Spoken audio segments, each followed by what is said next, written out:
I don't think people understand how common it is for washer lids to get stuck. It happens all the time, even with reliable brands like Kenmore. Let's see how to fix it. First, safety comes first. Make sure your washer is unplugged. Now let's check for obvious things. Sometimes, a stray sock or some laundry gets stuck around the lid. Gently clear any obstructions. If the lid is still stuck, you may have a jammed lid lock. Find the small panel at the back of the washer lid.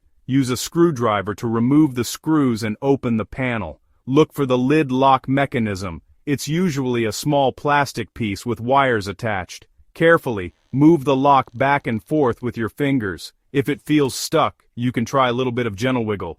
Don't force it, plastic can break. Sometimes, a quick spray of non-flammable electronic cleaner helps loosen things up. If your washer still won't open, the lock may be broken. In that case, you'll need to order a replacement part. They're easy to find online by searching your Kenmore model number. Once you've fixed it, reassemble the panel, plug the washer back in, and test the lid. Problem solved. Remember, if you're ever unsure, call a professional. Thanks for watching, and good luck with your repair.